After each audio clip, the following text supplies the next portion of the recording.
मुंबईतील बिहार भवनासाठी मुख्यमंत्र्यांनी सर्वपक्षीय बैठक बोलवावी. इथल्या जागेच्या बदल्यात बिहारमध्ये मराठी भवनासाठी जागा घ्या. खासदार संजय राऊत यांची सरकारकडे मागणी. कुणाच्या म्हणण्यानं महाराष्ट्र हिरवा होत नाही. जलील यांनी राज्याचं वातावरण बिघडवू नये.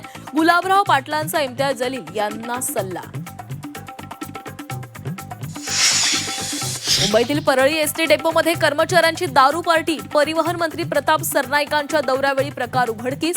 एसटी डेपोत दारूच्या बाटल्यांचा खच. मद्यपी चालकांना निलंबित करण्याचे आदेश. मुख्यमंत्री दाओस दौऱ्यावरून परतताच राजकीय घडामोडींना वेग. महापालिकांमधील सत्ता वाटपाबाबत आज किंवा उद्या बैठक होणार. मुंबईसह ठाणे केडीएमसी बाबत निर्णयाची शक्यता.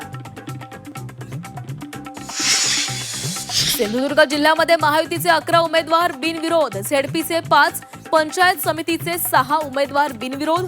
पालिका मनपानंतर झेडपीतही बिनविरोधचा सिलसिला कायम. अकोला मनपा सत्ता स्थापनेमध्ये मोठा ट्विस्ट. राष्ट्रवादी काँग्रेस शरदचंद्र पवार पक्षाच्या नगरसेवकांची 50-50ची भूमिका. सूत्रांची माहिती.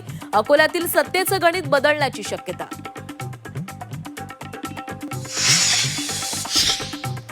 रायगड जिल्हा परिषद निवडणुकीमध्ये दुबार मतदानाचा धोका.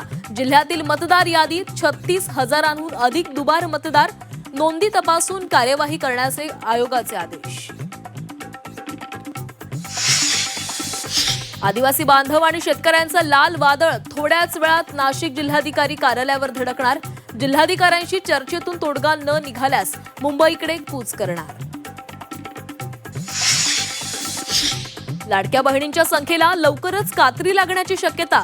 प्राप्तिकर विभागाचा बहुप्रतीक्षित अहवाल राज्य सरकारला सादर. अहवालाच्या आधारे लाडक्या बहिणींची पडताळणी केली जाण्याची शक्यता.